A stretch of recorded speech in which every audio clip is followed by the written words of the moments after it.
Jama'a assalamu alaikum, barkamu da warhaka, barkamu kuma da sake saduwa a cikin wani sabon shirin na labaran channels wanda ni Abubakar Salihu zan jagoranta. Ƙungiyar kwadago ta fara garkame ofisoshin hukumar NERC da kamfanonin rarraba hasken lantarki a kan ƙarin kuɗin wuta.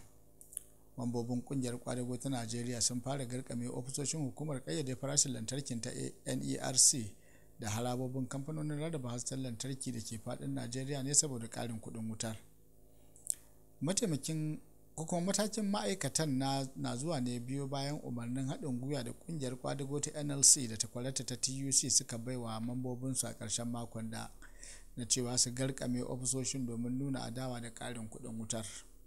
A cikin sanarwar haɗin gwiwa, mai riƙon mukamin babban sakatare a ƙungiyar ta NLC na ƙasa Chris Uwot da takwaransa na TUC Hassan Anka sun ce, muna shaida muku game da shirin garkame ofisoshin hukumar NERC da na ilahirin kamfanonin rarraba hasken lantarki na jihohin kasar nan da ma birnin Abuja. Manyan mambobin kungiyoyin kwadago da suka hallara a sharkwatar hukumar kayyade farashin lantarki ta Najeriya da ke Abuja da safiyar yau sun hada da shugaban kungiyar kwadago ta NLC Joe Ajero, inda ma'aikatan suka bukaci da a janye karin kudin wutar nan take. Da misalin karfe 7 na safiyar yau Litinin, mambobin kungiyoyin kwadagon suka datse babbar kofar shiga kamfanin rarraba hasken lantarki da ke garin Kaduna cikin tsauraran matakan tsaro. A jihar Kwara ma 'yan kwadagon sun datse mashigar kamfanin rarraba hasken lantarki na Ibadan da ke babban birnin jihar Ilori. A ƙarƙashin jagorancin shugaban NLC na jihar, kungiyar kwadagon ko kuma 'yan kwadagon sun rufe kofar shiga kamfanin tare da hana ma'aikata shiga ofisoshinsu tun daga karfe 8 na safiyar Litinin din nan. Shugaban kungiyar ta NLC Sahid Olayinka ya ce karin kudin wutar ya yi mummunan tasiri akan al'ummar Najeriya, don haka ya buƙaci gwamnatin tarayya da ta janye shi.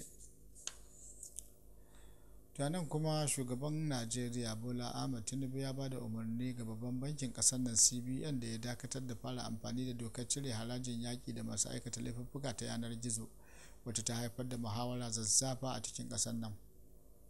Wannan mataki ya biyo bayan matsin lamba daga bangarori da dama da suka hada da kungiyoyin fararen hula da na kwadago da kuma majalisar wakilai, wacce ta nuna bacin ranta game da wannan mataki. Jaridar Punch ta jiyo daga wajen wani na kusa da fadar shugaban kasar na bayyana umarnin da shugaban kasar ya bayar, wanda ya buƙaci sake nazari dangane da wannan doka wacce talakawa suka yi wa ca a cikin kasar nan. Majiyar ta ce a sa'ilin da CBN ya bada umarnin fara amfani da dokar, shugaba Tinubu baya Najeriya, amma da ya dawo ya bada umarnin dakatar da ita saboda koke-koken da suka biyo baya. Wani jami'in fadar shugaban kasa na daban ya kuma bayyana cewa a shekarar 2015 majalisar ta amince da doka a ƙarƙashin mulkin shugaba Goodluck Jonathan, amma ba a aiwatar da ita ba sai a yanzu. A nasa bangaren, mataimakin shugaban kasa Kashim Shettima ya bayyana cewa duk wani haraji da wannan gwamnati ke sanyawa ana yin su ne domin inganta rayuwar talakan kasar nan. Shettima ya kuma yi watsi da masu zargin cewar suna daukar matakan haraji ne domin takurawa talakawa da kuma yin illa ga tattalin arzikin kasa. To dangane da wannan batu, mataimakin shugaban kasa Kashim Shettima ya ce waɗannan sauye-sauye na haraji da gwamnatin shugaba Tinubu ke kawowa suna son karfafa tsarin kasa ne ta yadda dan Najeriya zai amfana da su. Jaridar Daily Trust ta ruwaito cewa Shettima ya faɗa haka ne a ranar Asabar a wani taro na wani kwamiti da shugaban kasar ya kafa akan tsare-tsaren kuɗi da haraji a Abuja. Kashim Shettima ya ce sabanin yadda ake jita-jita, gwamnati ta ƙudiri aniyar ƙirƙirar tsarin gwamnati da zai tabbatar da cin gajiyar tsarin haraji da dukkanin 'yan ƙasa za su amfana. Kashim, wanda ya samu wakilcin mai baiwa shugaban kasa shawara na musamman akan ayyuka Dr. Aliyu Modibo Umar, ya ce gwamnati ba ta da burin tsawwala wa 'yan Najeriya.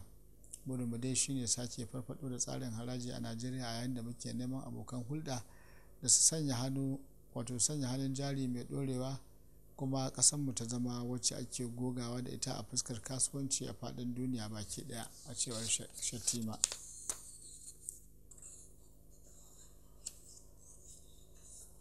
To yanzu kuma daga batun haraji sai na tsaro, inda rundunar sojin Najeriya ta bankaɗo haramtattun matatun mai su 50 a dajin Bisini da ke karamar hukumar Yenagoa ta jihar Bayelsa a yankin Niger Delta mai arzikin mai. kwamandan rundunar haɗin gwiwa ta operation delta safe a yankin niger delta rear admiral john okeke wanda kuma ya jagoranci samamin shine ya bayyana hakan. Okeke wanda yake magana da 'yan jarida ya ce ranar 9 ga watan mayun da muke ciki sun kai samami a karamar hukumar ukwa ta yamma da ke jihar abia a kan iyaka da rivers. Ya kuma ce za su ci gaba da kai irin wannan samame domin gano wasu matatan mai da ake gudanar da su ba bisa ka'ida ba. A cewarsa gano wani rami da aka haƙa a ɗaya daga cikin haramtattun matatan man wanda ke iya ɗaukan manyan motoci 10 makare da duro-duro na iskar gas, inda kuma suke ajiye ɗanyen man wanda daga nan kuma su rika shigar da shi wurin girke-girken su. Rear Admiral John Okeke ya kara da cewa za su ci gaba da kai irin wannan samamai domin fatattakar masu fasa kwabrin mai a yankin na Niger Delta. Nan kuma 'yan bindiga a jihar Zamfara sun kaddamar da munanan hare-hare a jihar ta Zamfara, lamarin da ya sanadiyar mutuwar akalla mutane 30 cikin hadda wani fitaccen malamin addini. An kai hare-haren ne a ranar Alhamis a ƙauyukan gidan goga a yankin karamar hukumar Maradin da Bilbis a yankin karamar hukumar Tsahe. Jaridar PR Najeriya ta rawaito cewa tun da fari 'yan bindiga sun fara kai hari ne a garin ƙauyen gidan goga akan wasu manoma da ke aikin share gonakinsu a shirye-shiryen da suke na tunkarar damunar bana. A halin ne kuma 'yan bindiga suka kashe malam makwashi Maradin mai jan baki, fitaccen malamin addinin musulunci a gonarsa. A cewar jaridar, malam makwashi shine mai jan baki a tafsirin da ake gabatarwa a masallacin juma'a na Maradin. Haka kuma da maraice 'yan bindiga suka kaddamar da wani mummunan harin a garin Bilbis na yankin karamar hukumar Tsahe tare da kisan akalla mutane 20. Har-haren dai sun jefa al'ummar yankin cikin zulumi da fargaba. Jihar Zamfara da ke yankin arewa maso yammacin Najeriya na daga cikin jihohin ƙasar nan da ke fama da matsalolin 'yan bindiga masu satar mutane domin neman kuɗin fansa. Yanzu muna jihar ta Zamfara, inda gwamnatin jihar ta nisanta kanta daga sulhun da take zargin wasu mutane da take kyautar zaton suna aiki da shirin sulhu da gwamnatin tarayya ta bullo da shi domin tattaunawa da 'yan bindigar domin magance matsalar 'yan bindiga da jihar ke fuskanta. A cikin wata sanarwa da kwamishinan yada labarai na jihar Comrade Munir Ma'az Haidara Kaura ya fitar, ya ce gwamnatin Zamfara ta damu matuƙa da yadda wasu mutane da gwamnatin tarayya ta wakilta suke kokarin yin sulhu da 'yan bindiga a wasu sassa na jihar. Gwamnatin ta Zamfara ta ɗauki wannan yunkuri a matsayin haramtacce kuma wanda ya saba wa kudurin gwamnati da al'ummar jihar ta Zamfara. Domin haka gwamnatin Zamfara ba ta goyon bayan matakin, kamar yadda sanarwar ta yi bayani. Gwamnan jihar Dauda Lawal Dare ya sha bayyanawa a wurare daban-daban cewa gwamnatinsa ba ta da wani shiri na yin tattaunawa sulhu da 'yan bindiga.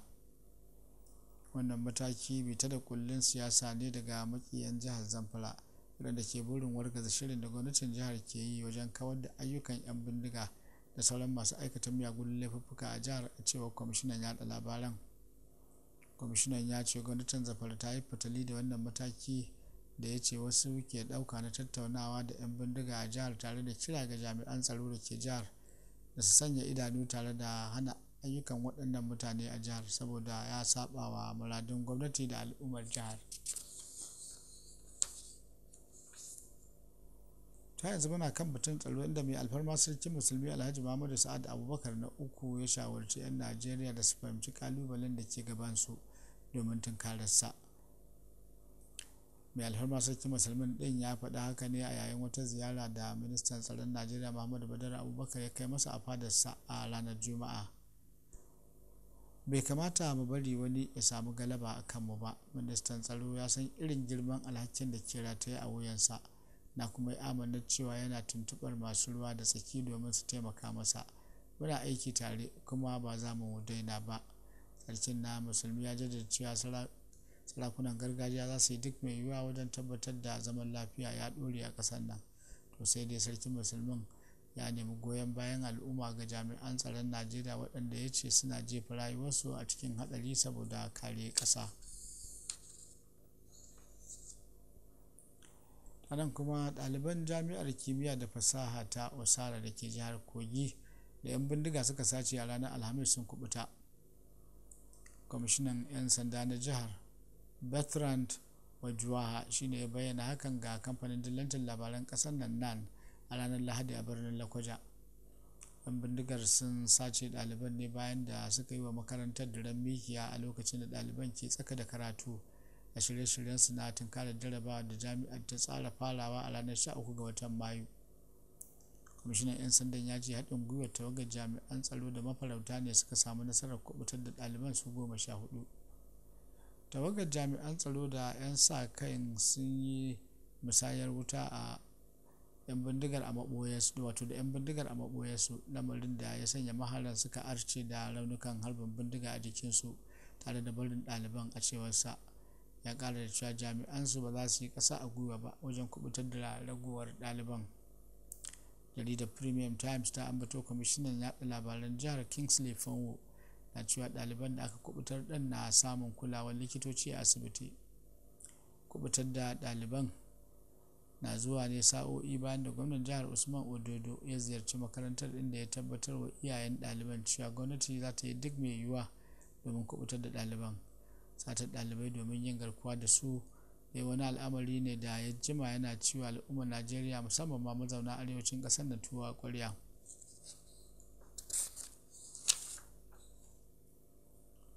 Tanan kuma rundunar 'yan sandan jihar Kano ta fara gudanar da wani cikakken bincike akan munanan al'amarin da suka faru dangane da mutuwar jami'in kwastam da aka ce ya kashe kansa ta hanyar harbin kansa da bindiga, da kuma mutuwar wasu matasa guda 2 a rikicin baya-bayan nan da aka yi a unguwar Darmanawa da ke Kanan. Hakan dai na kunshe ne a cikin wata sanarwa da kwamishinan 'yan sanda na jihar Kano ya fitar ta hannun jami'in hulɗa da jama'a na rundunar SP Abdullahi Haruna Kiyawa. Abubuwan da suka faru a lokuta daban-daban sun haifar da damuwa a cikin al'umma, inda aka ɗauki matakan gaggawa daga jami'an tsaro.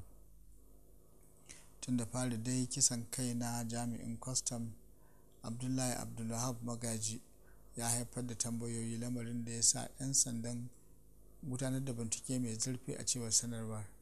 Wani bangare kuma wani rikici da ya samo asali daga wani taron gangi da Muhammad Barde ya shirya domin bikin auren 'ya'yansa ya rikide zuwa tashin hankali, ya yi sanadin jikkata mutane da kuma hasarar rayukan mutane 2 a cewar sanarwar. Sanarwar ta kara da cewa rundunar 'yan sandan ta cafke Barde da wasu mutum 2 da ake zargi. Ta kuma ce a yayin da ake ci gaba da samun tashe-tashen hankula, rundunar 'yan sandan Kano ta sha alwashin ba za ta bar wani abu ba wajen bankaɗo al'amuran da suka haddasa waɗannan munanan lamura. Sanarwar ta ce a halin yanzu dai 'yan sanda na gudanar da cikakken bincike akan al'amuran guda 2, wanda za a bayyana cikakken bayanansu ga jama'a. Rundunar 'yan sandan ta Kano ta ce tana ci gaba da jajircewa wajen ganin ta tabbatar da bin doka da oda da kuma tabbatar da tsaro da tsaron dukkanin mazauna yankin. To nan kuma har yanzu muna Kano, inda ɗan majalisar dattawa mai wakiltar mazaɓar Kano ta tsakiya Sanata Rufa'i Sani Hanga ya bayyana cewa duk tarin ayyukan alheri da ci gaba da ya samar daga mazaɓarsa zuwa yanzu, wasu na yi masa shagube ta hanyar kiransa da sanata ɗan bakara. Sanatan, wanda a baya-bayan nan ya yi rabon likafani da tukwanen binne mamata tare da motocin ɗaukar gawa da gyara wasu motocin da suka lalace na wasu anguwanni, ya ce yin wannan aiki ba bakon al'amari ba ne a gidansu, kuma babu ko da sisin kwabon gwamnati a ciki da kuɗinsa ya yi amfani wajen wannan aiki. Haka zalika, sanata Hanga ya ce akwai makarantar islamiyya da ke unguwar Dandishe wacce ya gina wa ajujuwa tare da sanya masu fankoki. Haka kuma ya saya wa yara kimanin su 1,715 fam ɗin jarabawar JAMB, kuma ya ɗauki nauyin horar da su, kuma ya tallafa wa mutane masu bukata ta musamman su ma domin su dogara da kawunansu. Kana akwai yara fiye da 1,000 na makarantar fasaha ta Kano da ya biya wa kuɗin makaranta. Sanata Rufa'i Sani Hanga ya ci gaba da cewa a ɓangaren aikin mazaɓa a bana ya sanya abubuwa masu matuƙar muhimmanci waɗanda suka hada da gina ajujuwa da makarantu a dukkanin ƙananan hukumomin mazaɓar Kano ta tsakiya guda 15, sai gina titi a layin makabarta da ke Kumbotso, da gina titi a layin Mai Kalwa shi ma a Kumbotson, sai sayan transfomomi domin rarraba su. haka kuma akwai tituna da za a gina a yankunan karamar hukumar Nasarawa a titin San Louis da kuma layin mai allo zuwa Mariri, har ma da sauran wasu muhimman ayyuka. Kuma babban abin alfahari a ciki shine dukkanin waɗannan ayyuka sun fito a kasafin kuɗin bana. Duk jikin mai ciwo ko rashin hanyar so mun kawo ku ne nan da ku ga shi abin da muke ciki shekaru muna nema ba a yi ba. To alhamdulillah Allah ya bani iko na saka ta a cikin bajet na bana kuma ta fito insha Allah. Kuma za a yi wannan aiki duk da dai kuɗin da muka saka za a aiki nan bai isa ba, amma duk da haka mun ci aje a yi, in yi so baɗi sai mu saka sauran inda bai karasa ba akan me ake ce masa ongoing project don a karasa insha Allah. To nan shirin namu zai dakata, alabashi bayan dawo mu daga takaitaccen hutu za ku ji mu da karin wasu labaran, ku biyo mu. To sai dai kan sanan za ku ji cewa Najeriya ta haramta ofisoshin jakadancin kasashen waje da ke kasan yin amfani da dalar Amurka. Ku biyo masu sashen labaran kasuwanci da tattalin arziki domin jin wannan din da ma wasu.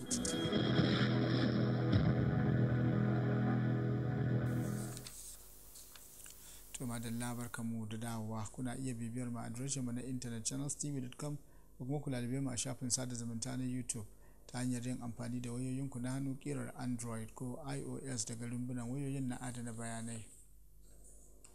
Da zarar kun sauke manhajar tamu ta Channels TV ko Channels 24, babu shakka za ku ci gaba da samun labarai da dumi su a tafukan hannunku. Haka kuma an tsara manhajar mu ta shaidun gani da ido domin ku riga aiko mana da hotuna ko bidiyo ko kuma labaran da ke faruwa a yankunan da kuke. Da zarar kun sauke wannan manhaja sai ku dangwale ta da ɗan yatsa, sa'annan ku shafi kanta, nan take kuma za ta buɗe muku wani jadawali. Daga nan kuma sai ku bi ƙa'idojin da aka zayyano domin aiko mana da saƙonni, sai mun ji daga gare ku.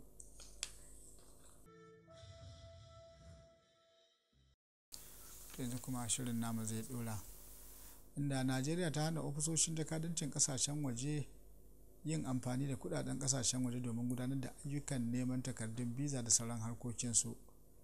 Haka kasar da ke fama da matsalar karyewar kuɗi ta naira ta umarci ofisoshin jakadancin kasashen waje da su rika amfani da kuɗin ƙasar nan wato naira wajen gudanar da hada-hadar su. Hukumar yaƙi da masu yi wa tattalin arzikin ƙasa ta annaci ta Najeriya EFCC ta ce an ɗauki matakin ne domin magance mamayar da dala take yi wa harkokin tattalin arzikin Najeriya tare da karyewar darajar kuɗin ƙasar nan naira. EFCC ta bayyana hada-hadar da kuɗin ƙasashen waje da ake yi a ofisoshin jakadancin ƙasashen ƙetare a Najeriya a matsayin wata barazana ga tattalin arzikinta da ƙarfi ko kimar ƙasar nan. A baya-bayan nan dai Najeriya ta fuskanci hauhawar farashin kayayyaki tare da faduwar darajar kuɗin naira da ba a taɓa gani ba, musamman ma a shekarar da muke ciki ta 2021. To nan kuma Firaministan Nijar Ali Muhammad Lamin Zain ya yi Allah wadai da matakin da Benin ta ɗauka na hana wa ƙasarsa fitar da manta. Ali Lamin Zain ya ce matakin ya saba wa yarjejeniyar kasuwanci a tsakanin ƙasashen biyu. Matsalar da ke tsakanin kasashen biyu na nufin cewa Nijar da abokiyar kasuwancin nata ta China ba za su iya fara fitar da ɗanyen man da ƙasar ta fara tonowa ba, wanda kuma hakan ba ta da damar magance wasu matsaloli na tattalin arziki da ke fuskantar ta. A cikin wani taron manema labarai da ya gabatar a Yamai, babban birnin ƙasar, Firaminista ya zargi Benin da baiwa 'yan ta'adda mafaka da nufin wargaza ƙasarsa. Ya ce a cikin Benin akwai sansanonin da ake horas da 'yan ta'adda domin su zo su wargaza kasar mu. Hukumomi a Benin sun musanta wannan zargi. Ko a makon da ya gabata ma kasar ta rufe tashar ruwanta da Nijar a wani mataki na mayar da martani akan kin buɗe kan iyakar kasar da Nijar ɗin ta yi domin shigar da kayayyaki daga Benin. To sai dai Firaministan na Nijar ya ce kasarsa ta ki buɗe kan iyakan ne saboda dalilai na tsaro. Gwamnatin sojan Nijar ɗin ta ce ta buɗe kan iyakan ne kawai idan ta tabbatar da cewa babu wata barazana ta tsaro. Dangantaka tsakanin kasashen biyu ta yi tsami ne tun bayan juyin mulkin da sojoji suka yi wa zababben shugaban ƙasa Muhammad Bazoum a shekarar da ta gabata. Daga fannin labaran ƙetare kuma, firaministan ƙasar chadi success masra ya shigar da ƙara a majalisar tsarin mulkin ƙasar, inda yake kalubalantar sakamakon farko na zaben shugaban ƙasar da aka gudanar a ƙasar a makon da ya gabata. An ayyana janar Muhammad Idris Deby a matsayin wanda ya lashe zaben, wato ya sayi nasara a zaben da kaso 61 cikin 100 na ƙuri'un da aka kada, amma Mr. Masra na ikirarin cewa shine ya lashe zaben. Da taimakon lauyoyinmu, a yau mun miƙa bukata ga majalisar tsarin mulkin ƙasa da ta bayyana sakamakon gaskiya, kamar yadda Mr. Masra ya wallafa a shafinsa na sada zumunta. Dan hamayyar da jam'iyyarsa ta Transformer sun nemi da a soke sakamakon, inda ta yi zargin cewa an yi cushe a akwatunan zaɓe, sannan sojoji sun ɗauki wasu domin ƙirga ƙuri'u a wasu gurare. An kama wasu 'yan ɓangaren hamayya a yayin da Mr. Masra da magoya bayansa ake musu barazana, in ji jam'iyyar. Sai dai Mr. Masra ya nanata cewa magoya bayansa mutane ne masu son zaman lafiya, yana mai cewa sauyin da kuke son gani ba zai faru ba a ƙasar da ta lalace. Jim kaɗan kafin bayyana sakamakon zaben, Mr. Masra ya yi kira ga magoya bayansa da su gudanar da zanga-zanga domin kare ƙuri'unsu.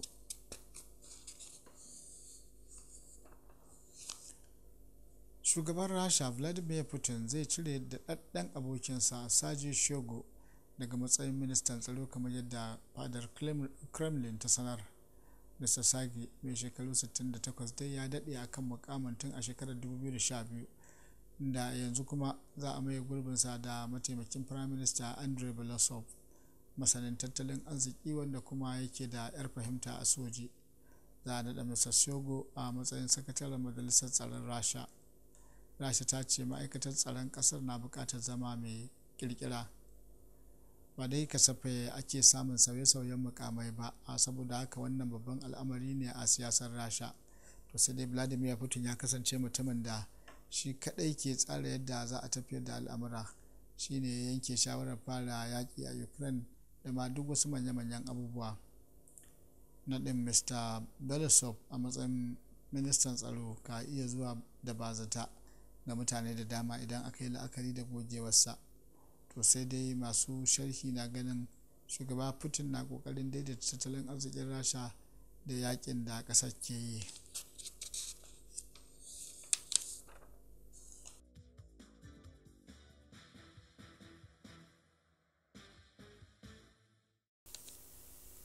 Daga fannin wasanni kuma, Kylian Mbappe ya ci kwallo a wasa na ƙarshe da ya buga wa ƙungiyar PSG a gida, amma kuma zakarin na gasar Ligue 1 na Faransa sun yi rashin nasara a hannun Toulouse da ci 3-1 a wasansa na farko tun bayan sanar da cewa zai bar PSG bayan karkare kwantiragin a ƙarshen wannan kaka. Mbappe ya saka kwallo a raga bayan minti na 8 da fara wasan. Dan wasan gaba na Faransa mai shekaru 25, wanda rahotanni ke cewa bai sanya hannu a kwantiragin shekaru 5 da Real Madrid, ta narkawa mai tsaron raga Arnaud Tenas kwallo ne bayan da ya waske 'yan wasan baya na Toulouse. Sai dai a cikin mintuna 5 Toulouse ta farke wannan kwallo kuma ta kara wasu guda biyu, kana ta hana PSG din ci. PSG ta lashe kofin Ligue 1 na 3 kenan a jere, kuma na 10 a cikin shekaru 11. Mbappe zai bar PSG ne a matsayin wanda ya fi cin kwallaye, inda yake da kwallaye 256 daga wasanni 307 da ya buga mata, kuma a wannan kaka ya ci kwallaye 44 daga wasanni 47 da kuma taimakon a ci guda 10. Liverpool na son sayan dan wasan Newcastle mai shekaru 23 daga Ingila, Anthony Gordon, wanda bai jima da so matakale da Everton ba, ji jaridar Star. Akwai yiwuwar Gordon ya dace da yarjejeniyar da za ta kawo ƙarshen farautar da Arsenal ɗin ke yi akan Alexander Isak mai shekaru 24, shi ma daga Newcastle, in ji Express. Dan wasan gaba a Colombia Luis Diaz mai shekaru 27 ya yi watsi da raɗaɗin da ake yi na cewa zai koma Paris Saint-Germain daga Liverpool, in ji jaridar Mirror. Sheffield United ta shirya gabatar da tayin fam miliyan 8 a kan mai tsaron ragar wato mai tsaron raga Anthony Patterson daga Sunderland, in ji jaridar Sun. Manchester City na son sayan dan wasan Everton da ke tsaron ragar wato Douglas Lukaku mai shekaru 16 a kan miliyan 10, in ji jaridar Sun. Newcastle na bibiyar dan wasan baya Tosin Adarabioyo da kwantaraginsa ke dab da karewa a Fulham a wannan kaka, in ji jaridar Mail, wacce da ita muka karkare shirin. A madadin dukkanin wanda suka taimaka gurin kawo muku labaran, ni Abubakar Salihu ke ce da ku wassalamu alaikum. Mu ci gaba da kasancewa cikin ƙoshin lafiya. Allah ya ba mu alkhairinsa, amin.